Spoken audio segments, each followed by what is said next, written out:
Hola, queridas y queridos demoledores. Bienvenidos al canal DMP Geopolítica y al canal Demoliendo Mitos de la Política. Y, por supuesto, también a mi canal personal, Santiago Eureka News. A partir de hoy es el último programa en DMP y en Demoliendo Mitos del año. Nos podremos ver al principio del año que viene en mi canal personal, Santiago Eureka News, y también en un nuevo canal que posiblemente abra con otros periodistas que todos conocéis. Quiero ante todo desearos una feliz Navidad, un feliz año, que este poquito de año que queda, que acabe muy bien y que el que viene comience muchísimo mejor y que disfrutéis de este periodo para los países cristianos de vacaciones, ¿no? Hoy vamos a hablar de una terrible guerra. Es una guerra que se está convirtiendo mundial porque abarca a muchos territorios del mundo y a muchas zonas. Y es la guerra de los petroleros, como la he llamado. Es una guerra marítima encubierta. Son ataques a buques civiles, altera el derecho internacional y hay una doble moral en las leyes de alta mar. En las aguas internacionales del Mediterráneo, el Mar Negro y el Caribe, se está librando una guerra marítima encubierta que desafía las bases mismas del derecho internacional establecidos tras la Segunda Guerra Mundial. Ataques con drones submarinos, contra petroleros en aguas turcas, interceptaciones de buques en alta mar sin declaración de guerra, bloqueos navales que no se atreven a pronunciar su nombre, mientras los medios occidentales presentan estas acciones como legítimas respuestas a regímenes adversarios.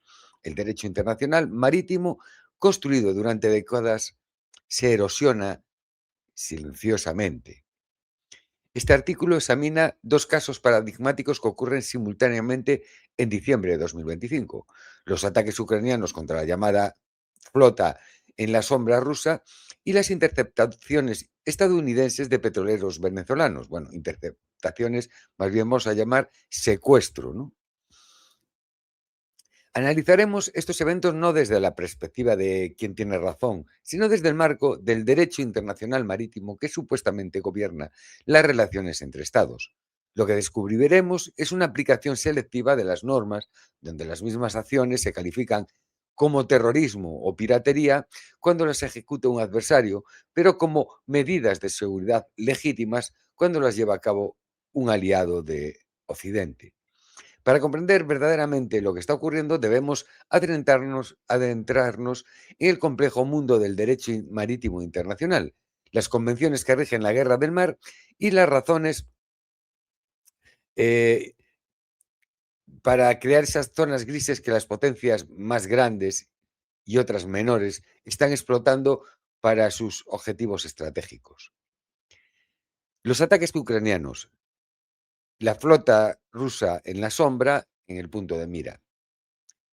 En noviembre y diciembre de 2025, Ucrania ha ejecutado al menos 3 ataques confirmados contra petroleros civiles que transportaban crudo ruso. Los dos primeros ocurrieron en el Mar Negro, cerca de la costa turca, utilizando drones submarinos contra los buques Kairos y Virat. El tercero, más audaz, tuvo lugar en aguas internacionales del mar Mediterráneo, a más de 2.000 kilómetros del territorio ucraniano, contra el petrolero Kendil, que navegaba bajo bandera de Omán. Los ataques en el Mar Negro presentan características técnicas notables. El Kairos resultó con un incendio significativo y varó cerca de la costa búlgara, mientras que el Virat sufrió daños por 2 impactos de drones submarinos. Ambos buques navegaban vacíos, rumbo al puerto ruso de Novosibirsk, para cargar petróleo. Esto es importante porque destruir un barco vacío tiene un impacto económico mejor que hundir uno cargado de petróleo. Pero el mensaje estratégico prácticamente es el mismo.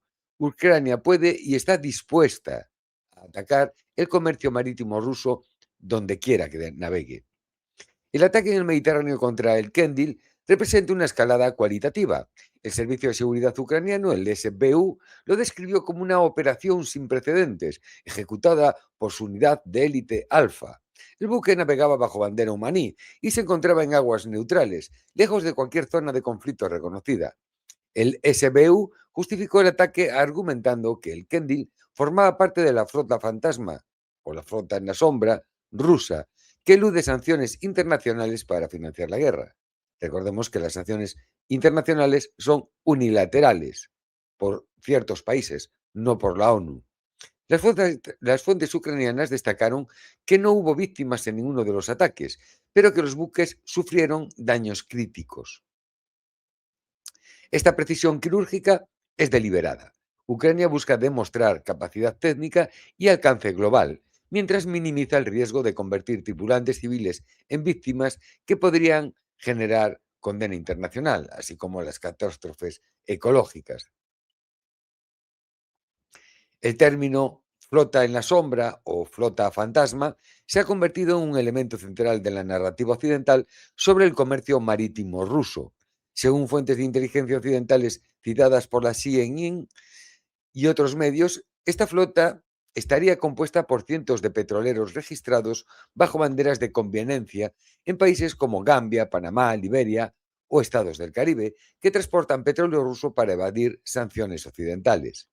Sin embargo, como señala Diana Pachenko, una periodista ucraniana, en su análisis, el concepto mismo de flota sombra rusa es problemático. El petróleo ruso es transportado por armadores de múltiples países: Rusia, Turquía, China, Grecia, Irán e incluso Ucrania. Estos buques navegan bajo banderas de terceros países, son propiedad de compañías registradas en jurisdicciones diversas y sus tripulaciones raramente son rusas. Muchos transportan solo uno o dos ciudadanos rusos entre tripulaciones mayoritariamente asiáticas o africanas, generalmente presentados como técnicos, pero suelen tener antecedentes de haber servido en las fuerzas de seguridad rusas. Denuncian sin pruebas concluyentes las autoridades occidentales que algunos de estos buques han sido detectados con antenas y mástiles que no suelen encontrarse en mercantes civiles. Comportamientos hostiles hacia inspectores y una obsesión por fotografiar infraestructuras críticas. La Marina sueca y danesa han expresado su alarma por la presencia de estos petroleros en el mar Báltico, un cuello de botella estratégico rodeado de países de la OTAN. Pero aquí surge la primera gran paradoja legal.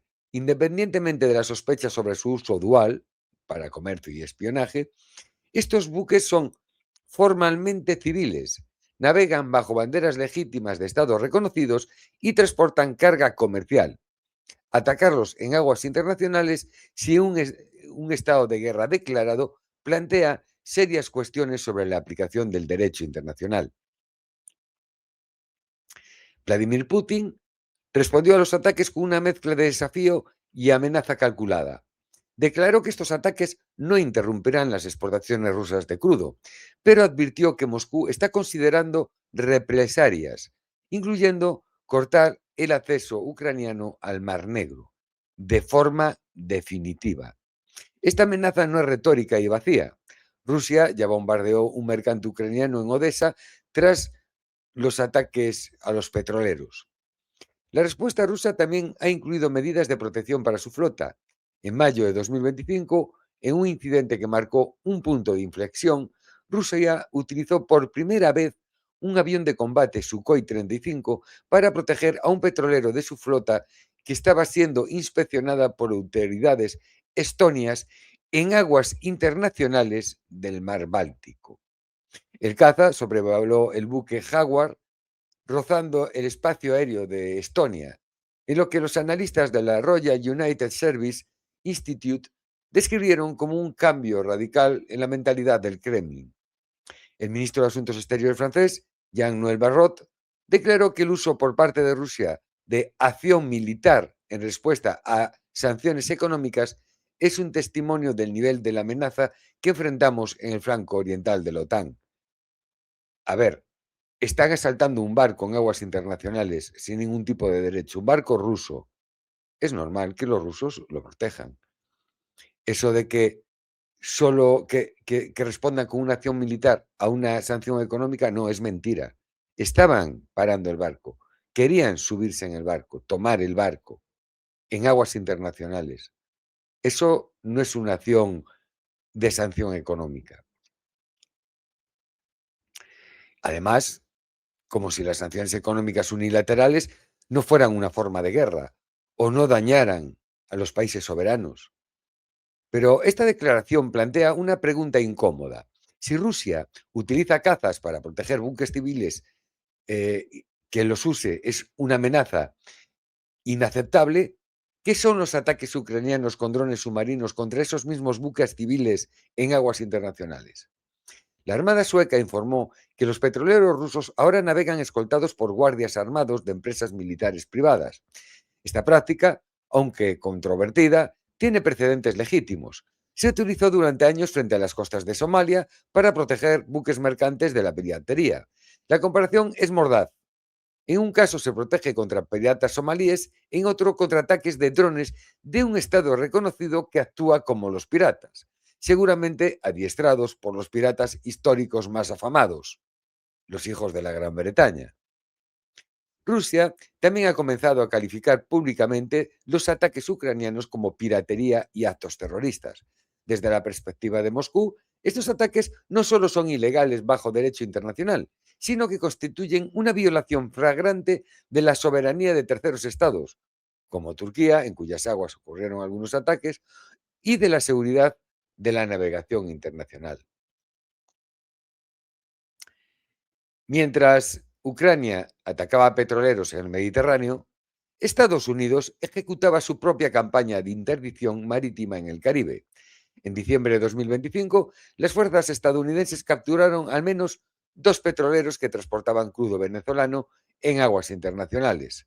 Las operaciones se realizaron con apoyo de la Guardia Costera, el FBI, el Departamento de Seguridad Nacional y los Marines. El primer apresamiento ocurrió el 10 de diciembre contra el tanquero Skipper, anteriormente llamado Adisa, que navegaba bajo bandera de Guayana en aguas internacionales, entre Granada y Trinidad, cerca de Venezuela. El buque transportaba 1.800.000 barriles de crudo venezolano de PDVSA. Estados Unidos justificó la captura señalando que el skipper había sido sancionado en 2022 por presuntos vínculos con redes de Irán, Hezbollah y la Guardia Revolucionaria iraní. Por supuesto, fue sancionado bajo las leyes estadounidenses que estos aplican fuera de su territorio. El segundo apresamiento, el 20 de diciembre, involucró al tanquero panameño Centuris, que había zarpado recientemente de Venezuela con 1.800.000 barriles de crudo. La operación, ejecutada en aguas internacionales frente a la costa venezolana, contó con el permiso de Panamá bajo el derecho de visita por sospechas de transporte ilícito a China. Un detalle crucial, ni el buque ni su propietario estaban bajo sanciones. Y recordemos, ilícito porque Estados Unidos lo dice de forma unilateral. Ahora, cuando ya había escrito el artículo, leí que había una nueva captura. Hoy por la tarde, los piratas estadounidenses capturaron un tercer petrolero. Bloomberg informa que Estados Unidos ha abordado otro petrolero cerca de Venezuela. Se trata del petrolero Bella 1, de bandera panameña, que fue sancionado por Estados Unidos y se dirigía a Venezuela para cargar petróleo. El presidente Trump anunció formalmente estas acciones como parte de un bloqueo total y completo contra Venezuela, específicamente dirigido a petroleros sancionados. Sus declaraciones en redes sociales mezclaron acusaciones sobre inmigración ilegal, terrorismo, criminalidad y, por supuesto, robo de petróleo y bienes estadounidenses por el régimen de Maduro. Venezuela denunció las acciones como piratería pura y simple.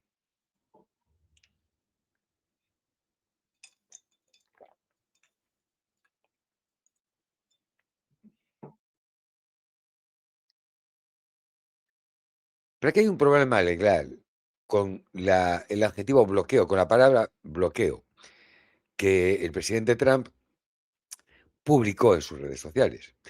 El uso del término bloqueo por parte de Trump ha generado considerable debate legal. En el derecho internacional, El bloqueo naval es un acto de guerra que requiere un conflicto armado declarado. La Carta de las Naciones Unidas y la Convención de las Naciones Unidas sobre el Derecho al Mar establecen que ningún Estado puede impedir unilateralmente la navegación comercial de otro país sin un mandato internacional o sin encontrarse en un conflicto armado declarado. Funcionarios del Departamento de Defensa estadounidense hablaron bajo condición de anonimato. Han intentado matizar la situación.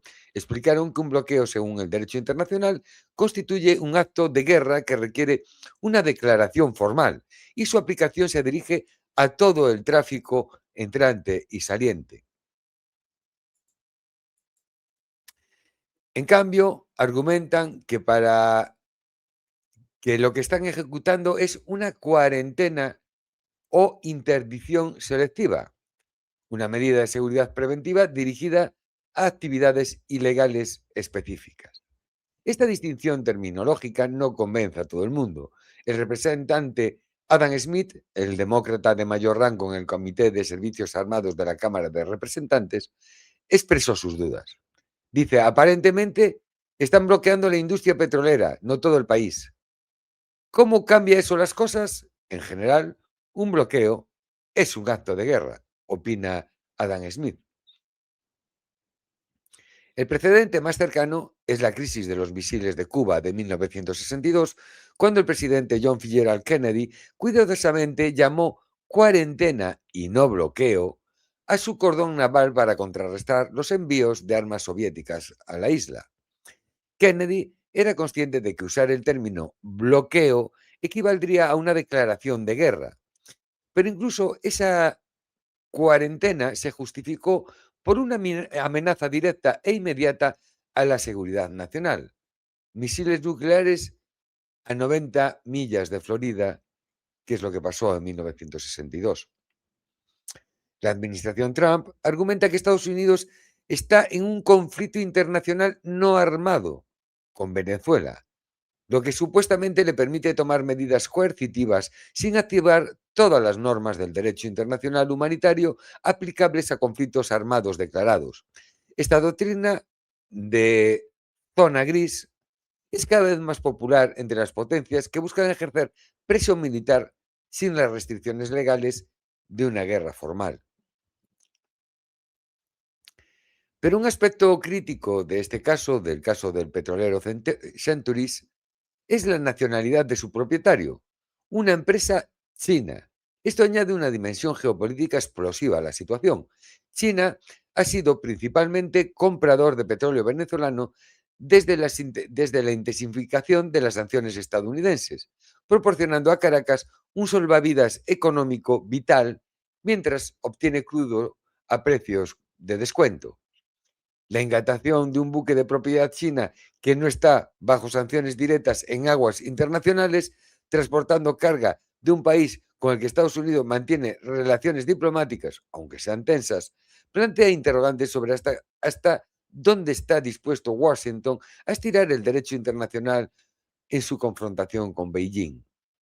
Fuentes venezolanas han confirmado que tras los apresamientos, el régimen ordenó a su armada escoltar varios barcos que transportaban derivados de petróleo, elevando significativamente el riesgo de una confrontación con el ejército estadounidense. Además, Venezuela autorizó la salida de dos supertanqueros no sancionados rumbo a China, con transportadores apagados para reducir la trazabilidad. Esta táctica de navegar en el llamado oscuro aumenta dramáticamente el riesgo de incidentes y errores de cálculo en alta mar.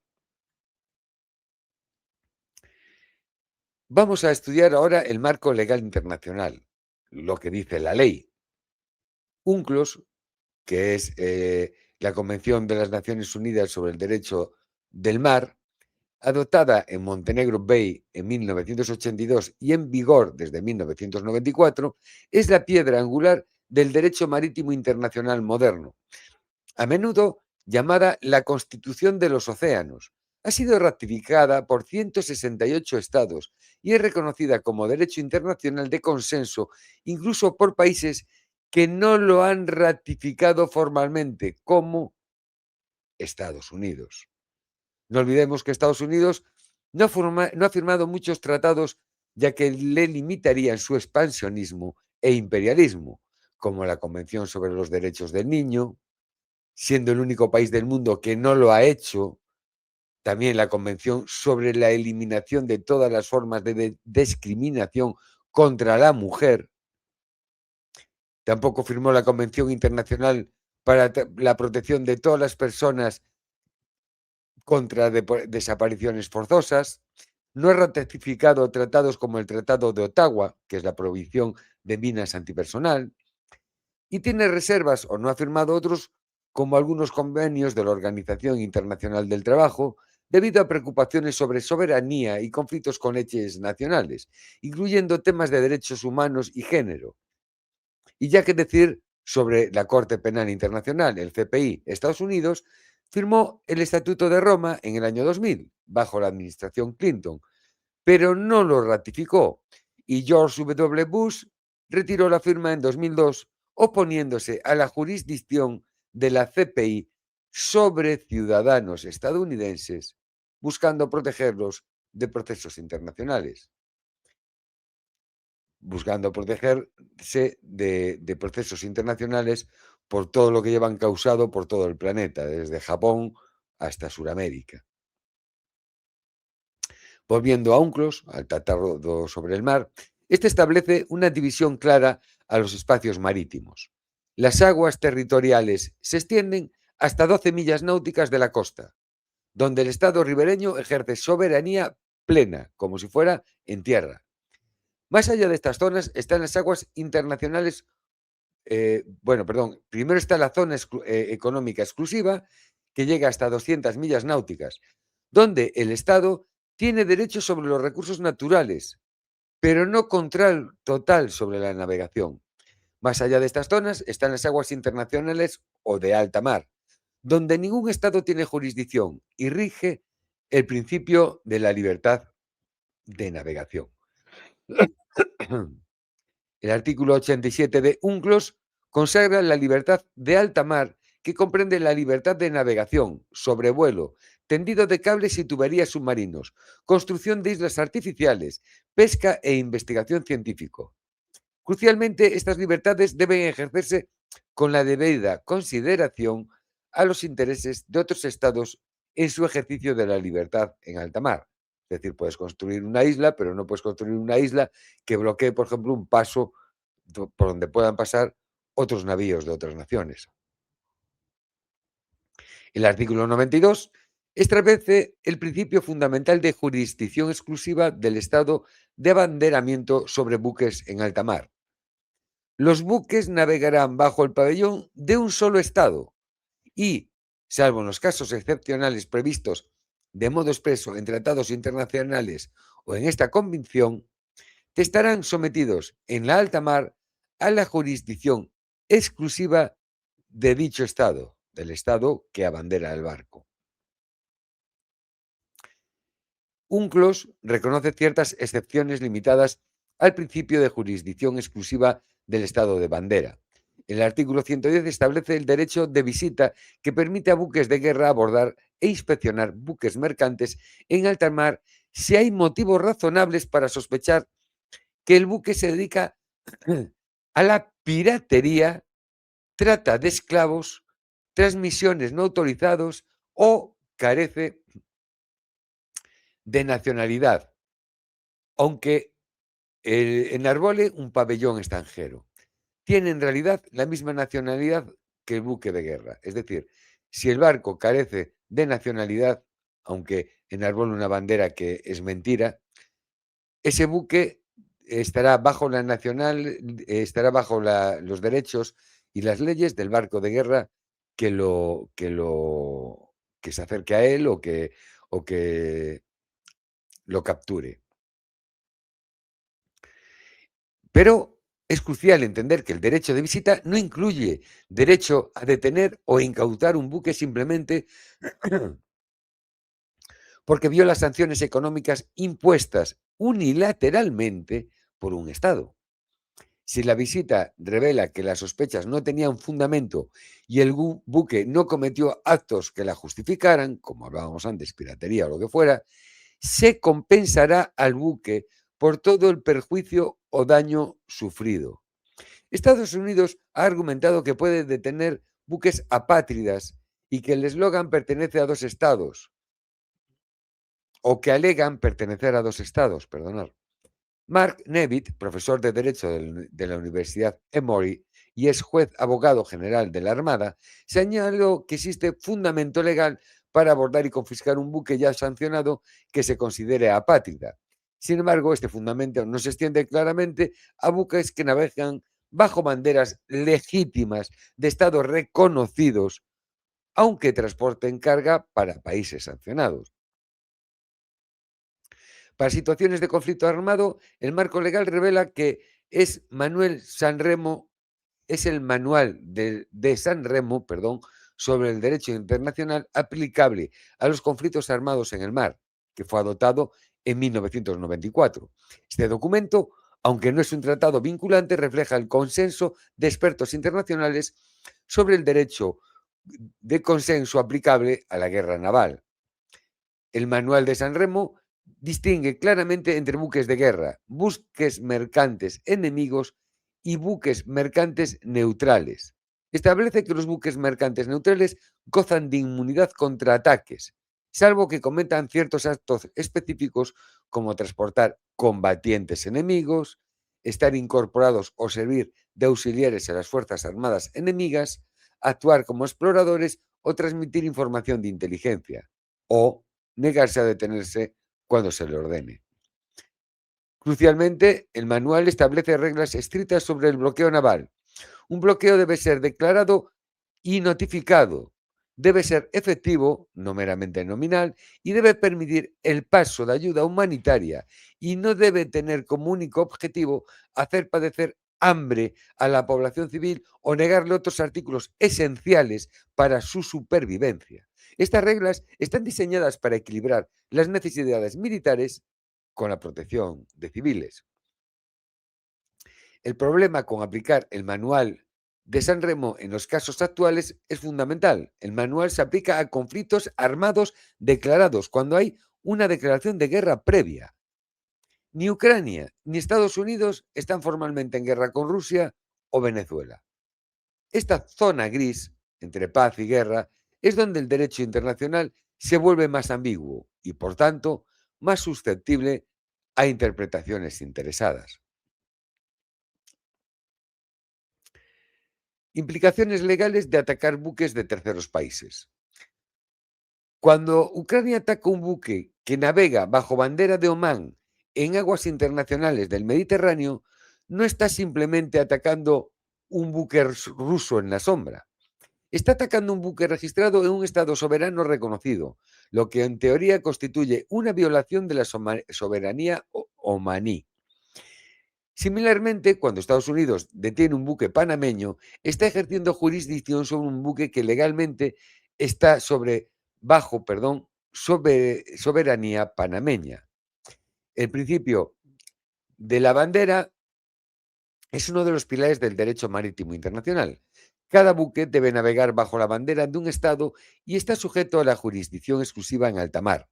Este principio existe para evitar el caos en los océanos y garantizar que haya siempre una autoridad responsable de cada embarcación. Las banderas de conveniencia complican esta imagen. Países como Panamá, Liberia, las Islas Marshall y otros ofrecen registros de buques con regulaciones laxas e impuestos bajos, permitiendo que armadores de cualquier nacionalidad registren sus buques bajo estas banderas. Aproximadamente el 70% de la flota mercante mundial navega bajo banderas de conveniencia. Esta práctica es perfectamente legal bajo UNCLOS, que requiere una conexión genuina entre el Estado y el buque, pero define este concepto de una manera un tanto vaga. Sin embargo, el uso de banderas de conveniencia no elimina la protección legal del buque. un buque que navega legalmente bajo bandera panameña, aunque sea propiedad de chinos y transporte carga venezolana, está bajo la jurisdicción exclusiva de Panamá en alta mar. Atacarlo o detenerlo sin el consentimiento de Panamá constituye, en principio, una violación del derecho internacional. Tanto en el caso ucraniano como en el estadounidense, los estados que ejecutan las acciones argumentan que los buques objetivo tienen un uso dual. Son formalmente civiles, pero contribuyen al esfuerzo de guerra del adversario. Ucrania argumenta que los petroleros de la flota en la sombra financian la guerra rusa al evadir sanciones. Estados Unidos argumenta que los petroleros venezolanos sostienen un régimen hostil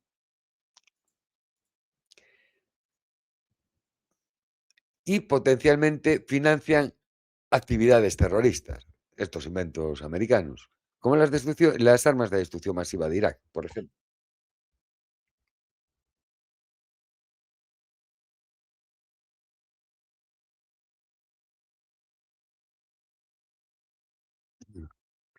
El concepto de uso dual existe en el derecho de conflictos armados. El Manual de San Remo reconoce que buques mercantes pueden convertirse en objetivos militares legítimos si actúan como unidades auxiliares que otorgan alguna capacidad a las Fuerzas Armadas enemigas, tal como petroleros cuando están integrados al sostenimiento del esfuerzo de guerra del adversario. Pero esta doctrina presenta problemas graves cuando se aplica fuera del conflicto armado declarado. En una economía globalizada, prácticamente cualquier comercio puede argumentarse que sostiene el esfuerzo de guerra de algún adversario. Los buques que transportan petróleo ruso generan ingresos para el Estado ruso, que financia su operación militar en Ucrania. ¿Pero esto convierte todos esos buques en objetivos militares legítimos? Si se acepta este argumento, el principio de distinción entre objetivos militares y civiles en el derecho humanitario se erosiona peligrosamente. Más problemático aún, si el comercio de petróleo convierte a buques civiles en objetivos militares, ¿qué impide que Rusia o sus aliados ataquen buques que transportan armas a Ucrania? ¿O que Venezuela ataque buques que transportan petróleo estadounidense? La aplicación unilateral de esta doctrina amenaza con convertir los océanos en campos de batalla sin reglas claras. El papel de Turquía. Víctima involuntaria o cómplice silencioso. Los ataques ucranianos contra los petroleros Kairos y Virat ocurrieron en aguas que pueden considerarse de jurisdicción turca o muy cerca de ellas. Turquía, miembro de la OTAN y país con delicados equilibrios entre Occidente y Rusia, se encontró en una posición extremadamente incómoda. El ministro de Transporte turco, Abdülkadir Uraloglu, confirmó que ambas embarcaciones se encontraban en aguas territoriales turcas cuando fueran atacadas y que los primeros indicios apuntan a una intervención externa, aunque evitó mencionar a Ucrania explícitamente. El periódico turco Sol Haber fue más lejos, sugiriendo que Ankara podría haber sido notificada previamente sobre la preparación de estos ataques. Sol Haber señaló que los ataques ocurrieron inmediatamente después de que el jefe del Comité Militar de la OTAN, Josep Cabo Dragone, declarara la necesidad de actuar muy agresivamente y aceptar ataques preventivos en las relaciones con Moscú. El periódico especuló el hecho de que inmediatamente después de la declaración del almirante se produjeron ataques sucesivos en el Mar Negro y Turquía adoptó una posición demasiado fría sobre estos ataques, aumenta la probabilidad de que este plan haya sido discutido por miembros de la OTAN.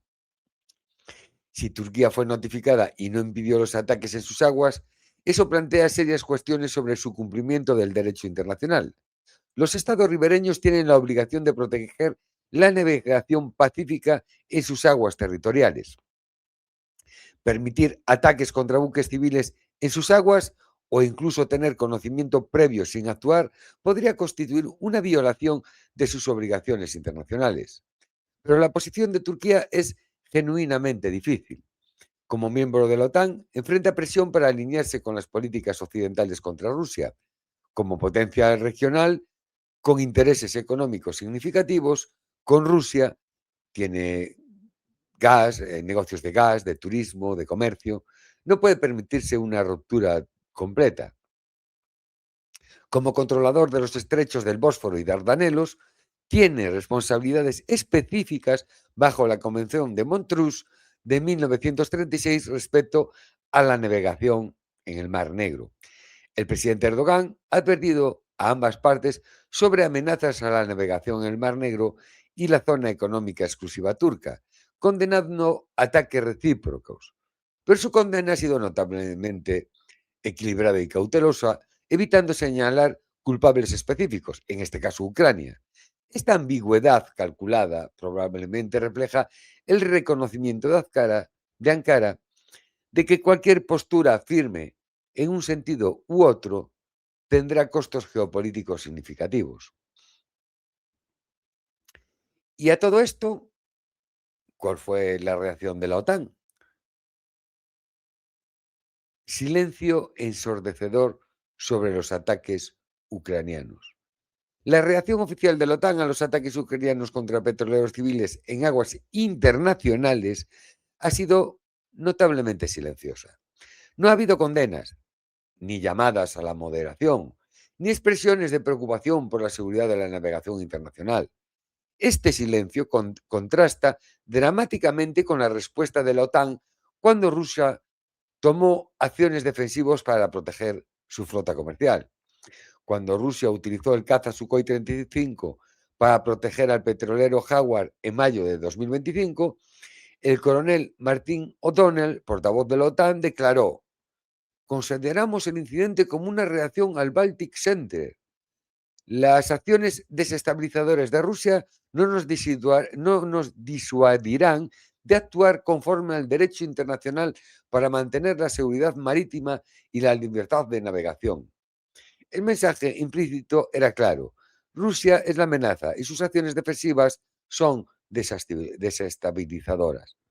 Es decir, ellos, en pro de la libertad de navegación, pretendían parar y abordar un barco en aguas internacionales. Vaya libertad de navegación. La operación Baltic Sentry, mencionada por O'Donnell, es una misión de la OTAN lanzada en enero de 2025 para asegurar las infraestructuras submarinas en el mar Báltico, tras varios incidentes con daños a cables de comunicaciones, que habría que saber, y aún no está claro, que fueran verdaderamente hubieran pasado esos incidentes o simplemente es una disculpa para poder realizar esta operación Baltic Sentry. Mientras la OTAN presenta esta operación como puramente defensiva, ellos siempre se defienden, Rusia la percibe como una escalada de la presencia militar occidental en sus aguas adyacentes. El jefe de operaciones de la Marina sueca, tras la implementación de Baltic Sentry, señaló que desde el inicio de la operación no hemos visto ningún incidente con cables y concluyó: en primer lugar, demuestra que en la alianza funciona la cohesión. Estamos cerrando filas contra la amenaza específica. Esta autofelicitación ignora convincentemente que la amenaza nunca fue definitivamente identificada como rusa y que la presencia naval intensificada podría interpretarse como una provocación más que una protección. Más revelador aún, mientras la OTAN condena las acciones desestabilizadoras de Rusia, no ha dicho nada sobre los ataques ucranianos con drones contra petroleros civiles. Esta selectividad no puede atribuirse a ignorancia. La inteligencia occidental está claramente al tanto de estas operaciones, como sugieren los informes detallados de los medios afines a la OTAN. La doctrina de los ataques preventivos. Todos recordaréis la declaración del almirante Giuseppe Cabo Dragone, jefe del Comité Militar de la OTAN, sobre la necesidad de actuar más agresivamente y aceptar ataques preventivos en las relaciones con Moscú. Presenta un cambio doctrinal significativo. Los ataques preventivos, aunque a menudo presentados como medidas defensivas, son extremadamente problemáticos bajo el derecho internacional. Tú no puedes defenderte golpeando primero. La Carta de las Naciones Unidas prohíbe el uso de la fuerza en las relaciones internacionales, salvo en dos circunstancias: defensa propia contra un ataque armado, artículo 51, es decir, si te agreden, o autorización del Consejo de Seguridad de la ONU, artículo 42. Los ataques preventivos contra amenazas potenciales o percibidas no encajan en ninguna de estas categorías. La doctrina de guerra preventiva fue infamemente invocada por Estados Unidos para justificar la invasión de Irak en 2003, basándose en la supuesta amenaza de armas de destrucción masiva que nunca aparecieron. Esa guerra, es ahora ampliamente reconocida como una violación del derecho internacional. Que el jefe de la OTAN ahora abogue abiertamente por ataques preventivos sugiere una erosión preocupante del compromiso con las normas internacionales establecidas. O sea, las únicas normas que valen son las de ellos. En el contexto marítimo, la doctrina de ataques preventivos es particularmente peligrosa si se acepta que estados pueden atacar buques civiles de adversarios en aguas internacionales basándose en sospechas sobre su uso dual o contribución al esfuerzo de guerra. Se está efectivamente aboliendo el principio de libertad de navegación, que ha sido la base del orden marítimo internacional durante siglos. Fuentes de inteligencia occidentales y ucranianas, aunque inteligencia occidental y ucraniana es un oxímoron, citadas por la CNN, afirman que parte de la flota en la sombra rusa está siendo utilizada como plataforma encubierta de espionaje y operaciones híbridas en aguas europeas.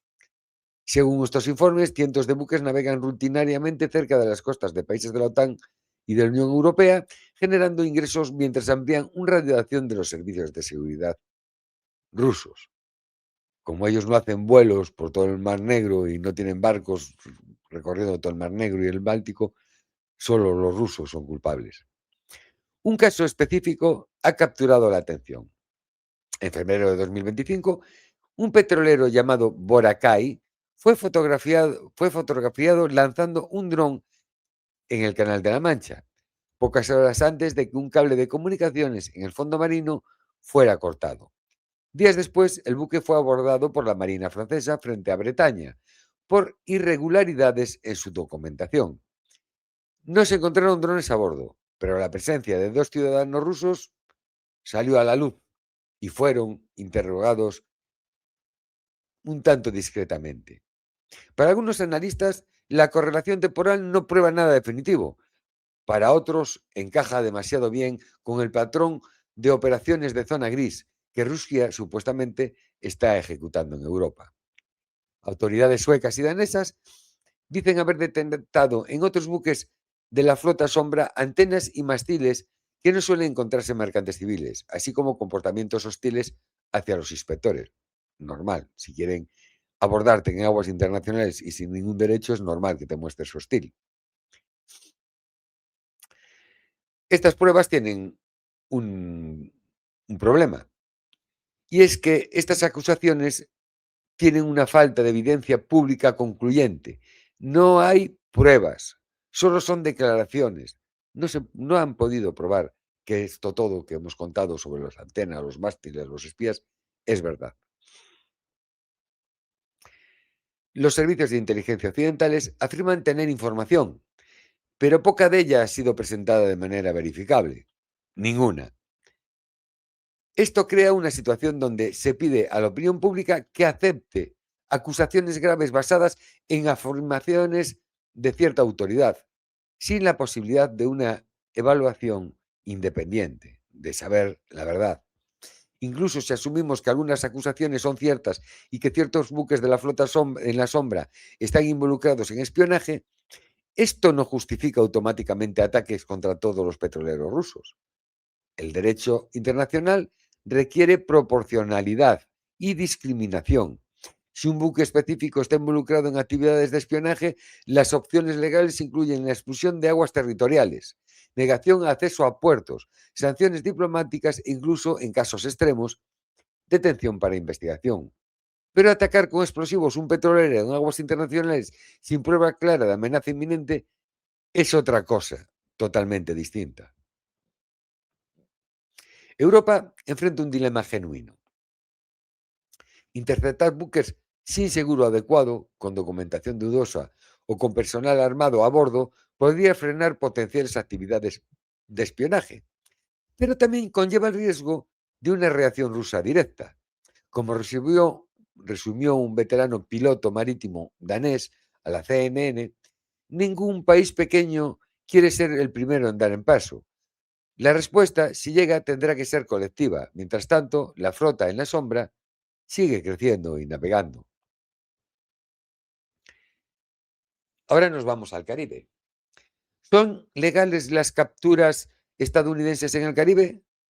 La cuestión central respecto a las capturas estadounidenses de petroleros venezolanos o bajo bandera de otro país es si las sanciones unilaterales impuestas por Washington justifican la detención de buques en aguas internacionales.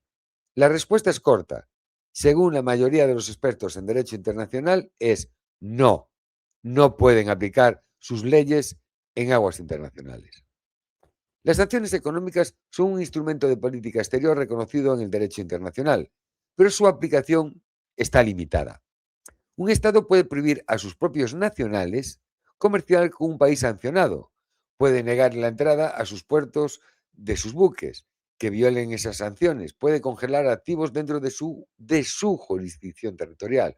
Lo que no puede hacer legalmente, bajo UNCLOS, la ley del mar, y el derecho internacional en general, es detener buques de terceros países en aguas internacionales simplemente porque violen sus sanciones unilaterales. Es como si yo ahora digo, mi vecino es mala persona y yo decreto que tengo que detenerlo cuando lo veo y pasa por la calle y cojo y lo detengo. No tengo ningún derecho a hacerlo. Si él entra en mi propiedad, sí.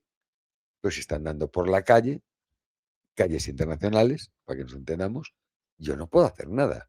Y menos sin ningún tipo de motivo. Las sanciones del Consejo de Seguridad de la ONU tienen un estatus diferente. Cuando el Consejo impone sanciones bajo el capítulo 7 de la Carta de la ONU, todos los Estados miembros están obligados a implementarlas. Y el Consejo puede autorizar acciones de ejecución o aplicación, incluida la interdicción marítima. Ejemplos incluyen las sanciones contra Irak en la década de los años 90 o contra Corea del Norte, que aún están activas actualmente. Pero las sanciones estadounidenses contra Venezuela son unilaterales, no impuestas por la ONU. La mayoría de la comunidad internacional no reconoce estas sanciones como vinculantes. Países como China, Rusia, India, Turquía y otros muchos continúan comerciando con Venezuela sin considerar que violan obligaciones internacionales. Desde esta perspectiva, detener un buque chino que transporta petróleo venezolano es una aplicación extraterritorial de leyes estadounidenses que carece de fundamento en el derecho internacional. Claire Filkenstein, profesora de Derecho de Seguridad Nacional de la Universidad de Pensilvania, señaló que el uso de tácticas tan agresivas sin la autorización del Congreso traspasa los límites del derecho internacional y parece cada vez más un intento velado de provocar una respuesta venezolana. Esta observación es particularmente pertinente dado que la Constitución estadounidense otorga al Congreso, no al presidente, el poder de declarar la guerra. El caso del petrolero Centuries es particularmente instructivo sobre los límites legales que Estados Unidos está dispuesto a traspasar. El buque navegaba bajo bandera panameña, era propiedad de una empresa china y, crucialmente, ni el buque ni su propietario habían estado bajo sanciones directas en el momento de su captura. O sea, no había hecho nada ni bajo las leyes estadounidenses.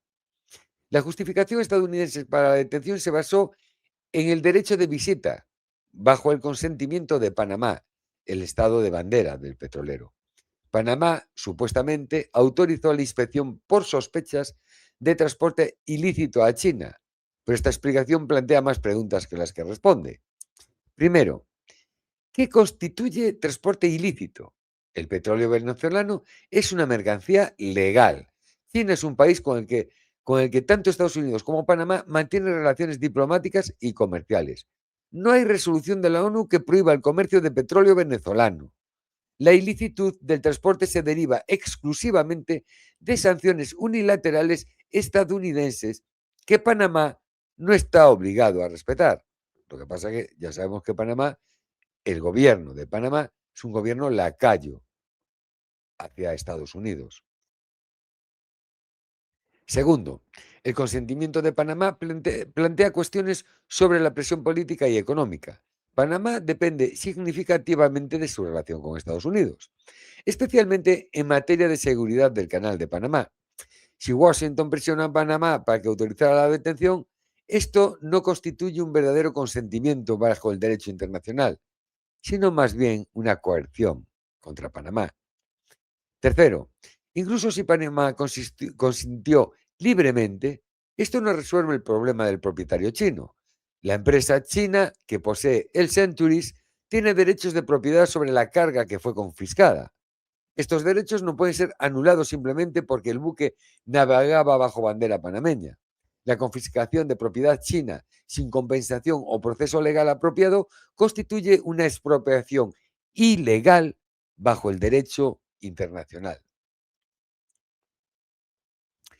Si se acepta el precedente de que un Estado puede detener buques en aguas internacionales basándose en violaciones de sus sanciones unilaterales, especialmente cuando el buque ni siquiera está directamente sancionado, las implicaciones para el comercio internacional son aterradoras.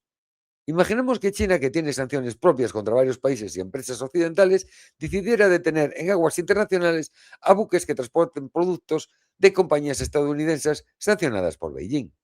O que Rusia detuviera petroleros que transportan crudo de Arabia Saudí, que Moscú considera cómplice eh, de los yihadistas en la guerra de Siria, o Irán intercepta buques que comercian con Israel, a quien Teherán no reconoce como un Estado legítimo.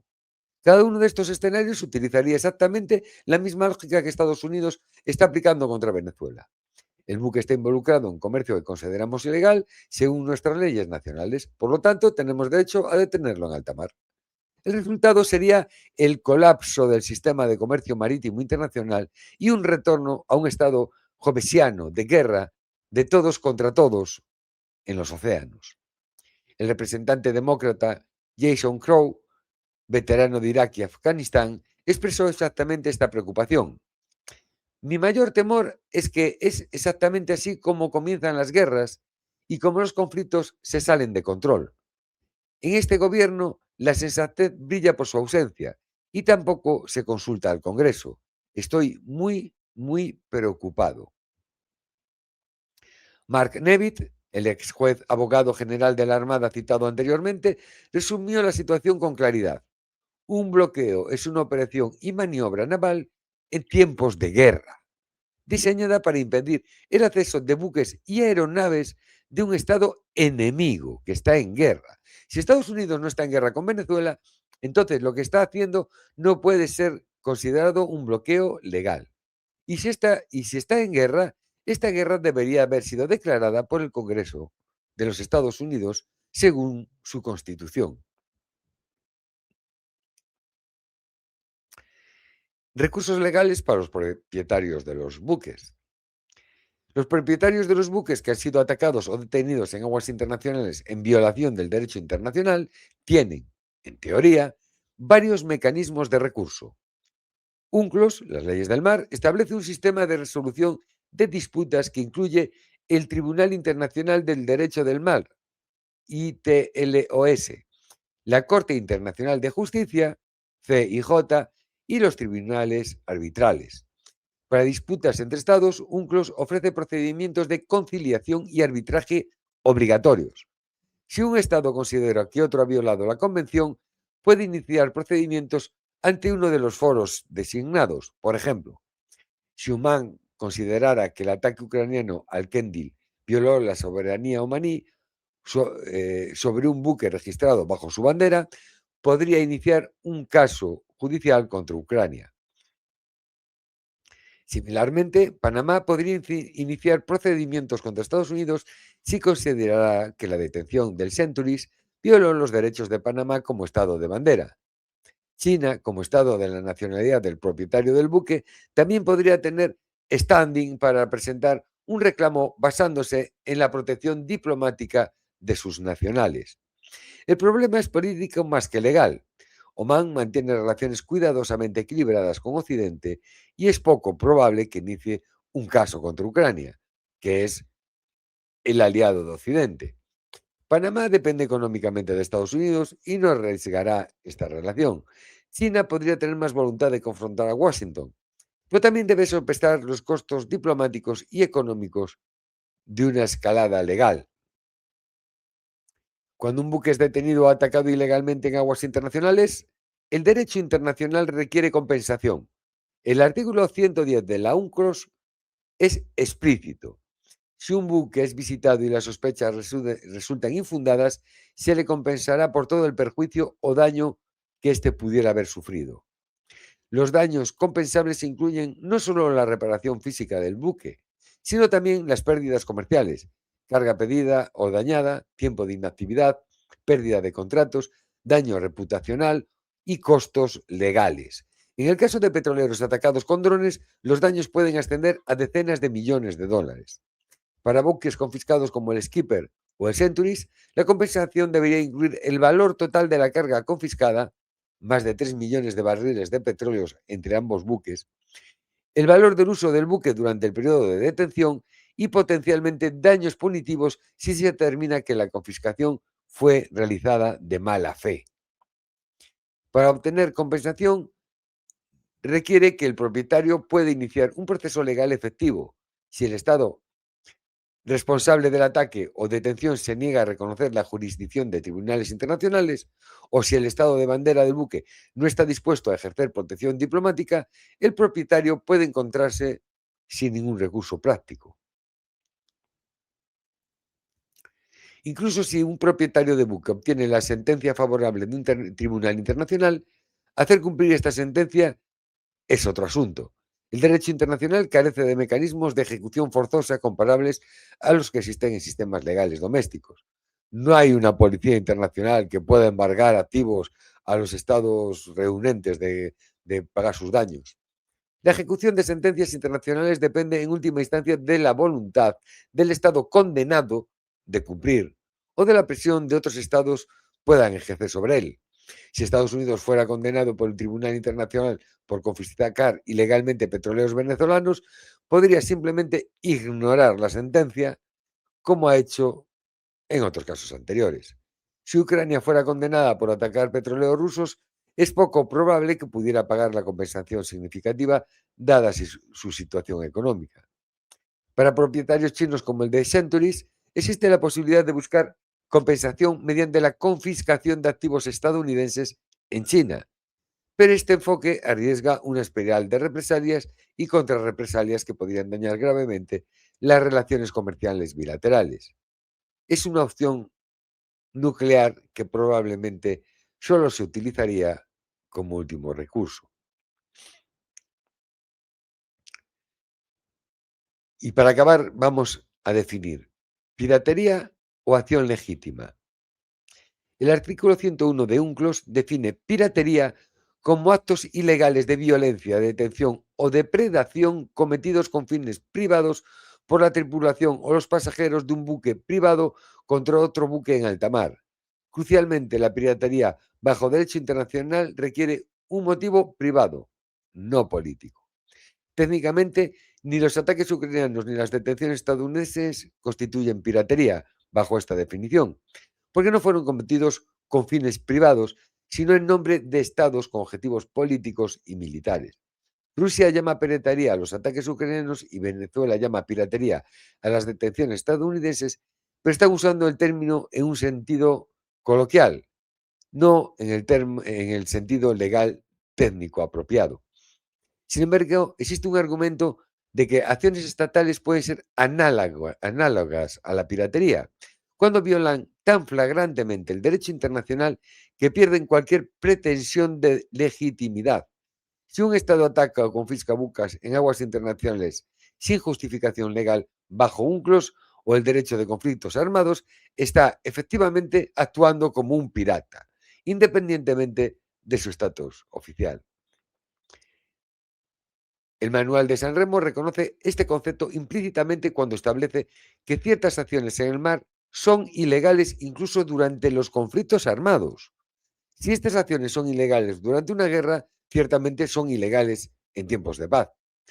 Atacar un buque civil neutral en aguas internacionales sin declaración de guerra es, en esencia, un acto de piratería de Estado. La hipocresía de la aplicación selectiva. La verdadera cuestión no es si estas acciones son técnicamente piratería, sino la hipocresía flagrante en cómo se etiquetan acciones similares dependiendo de quién las ejecuta. Cuando Ucrania ataca petroleros rusos con drones en el Mediterráneo, se describe en medios occidentales como una operación de inteligencia exitosa contra las flotas en la sombra rusa. Cuando Rusia podría responder de manera similar, se calificaría inmediatamente como terrorismo o piratería. Cuando Estados Unidos detiene petroleros venezolanos en aguas internacionales, se presenta como un una aplicación legítima de sanciones contra un régimen autoritario. Cuando Venezuela escolta sus propios buques con su armada para protegernos, se describe como una provocación peligrosa. Cuando Somalia detuvo buques extranjeros en sus aguas, en los años 90, fue llamado piratería. Cuando Estados Unidos hace lo mismo en el Caribe, se llama seguridad nacional.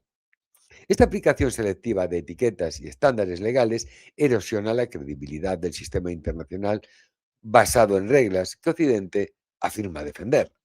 Si las reglas solo se aplican a adversarios pero no a aliados, entonces no son reglas en absoluto, sino simplemente herramientas de poder disfrazadas de principios legales. Diana Pachenko, la periodista ucraniana, argumenta que el término mismo de flota sombra rusa es un elemento de propaganda occidental destinado a legalizar ataques contra buques civiles. Al etiquetar a todos los petroleros como parte de una misteriosa flota en la sombra, se crea la impresión de que estos buques son de alguna manera cualquier cosa menos civiles, menos protegidos por el derecho internacional y más legítimos como objetivos. Pero como señala la señorita Pachenko, el petróleo ruso es transportado por armadores de Rusia, de Turquía, de China, de Grecia, de Irán o incluso de Ucrania. ¿Son todos parte de la flota en la sombra rusa? ¿O algunos son legítimos y otros no, dependiendo de consideraciones políticas más que legales? Cuando algunos medios rusos describen sobre ataques a la flota rusa en la sombra, señala que están inadvertidamente legitimando los actos de terrorismo al aceptar la narrativa occidental. Un aspecto raramente discutido en los ataques a petroleros es el riesgo ambiental catastrófico. Pachenko señala correctamente que la explosión de un gran petrolero podría cambiar todo el ecosistema del Mar Negro. Un derrame masivo de petróleo en estas aguas relativamente cerradas tendría consecuencias devastadoras para la vida marina, las pesquerías, el turismo costero y las economías de todos los países ribereños del mar. El Mar Negro ya enfrenta graves problemas ecológicos, sobrepesca, contaminación, especies invasivas, zonas muertas de eutrofización. Un desastre petrolero de gran escala podría ser el golpe final para este ecosistema ya muy estresado. Y a diferencia de derrames accidentales donde hay al menos un esfuerzo de limpieza y compensación, un derrame causado deliberadamente por un ataque militar podría no recibir la respuesta de emergencia necesaria, especialmente en una zona en conflicto. Las convenciones internacionales sobre contaminación marítima, como el Convenio Internacional sobre Responsabilidad Civil por Daños Causados por la Contaminación de Hidrocarburos de 1992, establecen responsabilidad estricta para armadores cuyos buques derraman petróleo. Pero estas convenciones fueron diseñadas para accidentes, no para ataques deliberados. Si un petrolero es atacado y derrama su carga, ¿quién es responsable? El armador cuyo buque es una víctima. el Estado que lanzó el ataque, el Estado de bandera que no protegió al buque. La ambigüedad legal es considerable. Los bloqueos navales y su legalidad. El bloqueo naval es una de las tácticas de guerra marítimas más antiguas, cuyas raíces se remontan a la Grecia antigua. Durante siglos, el derecho de consenso reconoció el bloqueo como una operación militar legítima. Un beligerante podía prohibir toda la comunicación entre alta mar y la costa enemiga, capturando los buques que violaran el bloqueo. La Declaración de París de 1856 estableció principios para el bloqueo, refiriendo que fuera efectivo, no meramente declarado, notificado y que se aplicara de manera imparcial a todos los buques. Durante las guerras mundiales del siglo XX, el bloqueo evolucionó con la tecnología, de bloqueos cercanos por buques de guerra a bloqueos de larga distancia mediante minas, submarinos y control de puertos neutrales. Después de la Segunda Guerra Mundial, el desarrollo del derecho internacional humanitario impuso nuevas restricciones. El Manual de San Remo codificó que los bloqueos no pueden tener como único objetivo hacer padecer hambre a la población civil, deben permitir el paso de ayuda humanitaria y no pueden aplicarse de manera que cause daños excesivos a civiles en relación con la ventaja militar concreta y directa prevista. La Carta de las Naciones Unidas añadió otra capa de complejidad. El artículo 2 prohíbe la amenaza o el uso de la fuerza en relaciones internacionales, salvo en defensa propia o con autorización del Consejo de Seguridad de la ONU. Esto plantea la cuestión de si el bloqueo, tradicionalmente considerado un acto de guerra, puede ser legal en ausencia de un conflicto armado declarado o con autorización de la ONU.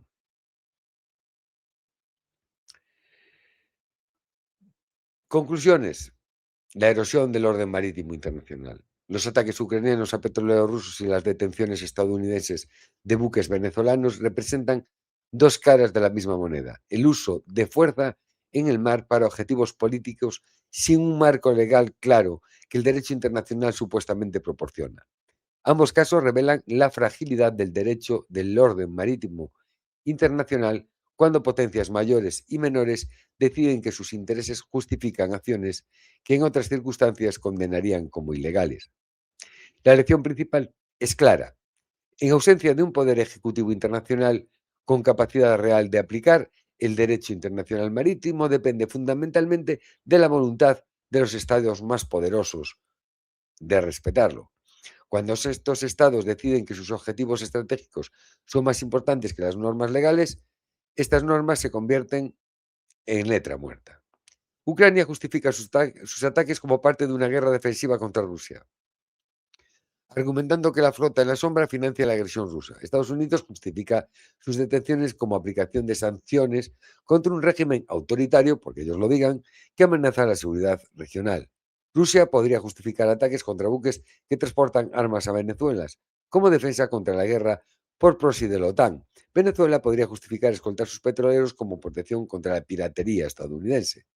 Cada lado tiene su narrativa y su justificación, su interpretación del derecho internacional. Y en ausencia de un árbitro neutral con poder real, cada lado continuará actuando según su propia interpretación, creando un círculo vicioso de acción y represalia que va a erosionar gradualmente las normas que supuestamente gobiernan la conducta en el mar. Y bueno, no hablamos del doble estándar. Las detenciones de petroleros en aguas internacionales son descritas como aplicación legítima de sanciones. Si China tuviera buques estadounidenses por violar sanciones chinas, sería considerado un acto de guerra. Y así cada cosa, ¿no? Depende de quién lo haga, si es su amigo, si no es su amigo, si es su aliado o no, pues es válido o no es válido.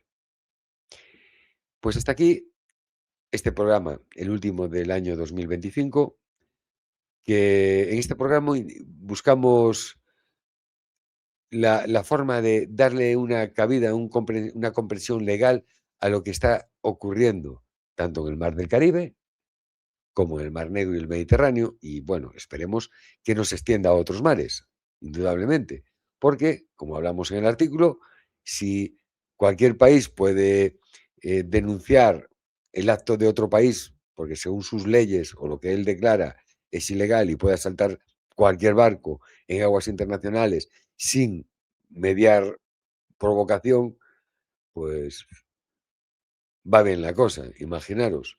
Será pues la ley del más fuerte. Países como Estados Unidos, como Rusia, que tienen grandes flotas a nivel mundial, o China, a nivel oceánico mundial, pues se pueden dedicar a cazar barcos de unos y de otros. Yo creo que la respuesta de Rusia será el bloqueo de Odessa y de los puertos del Danubio, de Ismail y Terni, destruyendo los puentes que unen, que salvan el estuario del Dniester. Ucrania se queda aislada de recibir armas y vituallas de la OTAN desde Rumanía, que era su principal ruta logística. Y aún encima, si cierran los puertos del Danubio y del puerto de Odessa, pues una parte enorme, enorme de las vituallas bélicas ucranianas nunca podrán llegar a Ucrania. Y ese puede ser un castigo mucho más duro. Algunos hablan incluso de un desembarco ruso en Odessa para tomar Odessa. Bueno, a mí me parece un poco arriesgado hoy en día por la guerra de drones. Te arriesgas a que te hundan varios barcos porque los drones son muy difíciles de luchar, son muy pequeños, difíciles de encontrar y defenderse de ellos. Bueno, pues con estas y con otras me despido de vosotros en DMP, recordándoos que aquí en Santiago Eureka News de YouTube o en Eurocapress, Eureka News 10 en X, podréis seguirme. Os iré informando sobre el nuevo canal que abriremos con Adrián Celaya, con Javier Martínez y con Eduardo Bior. Y bueno, pues seguimos en contacto y vuelvo a desearos a todos una feliz Navidad y muy, muy, muy próspero año nuevo. Un placer. Hasta luego.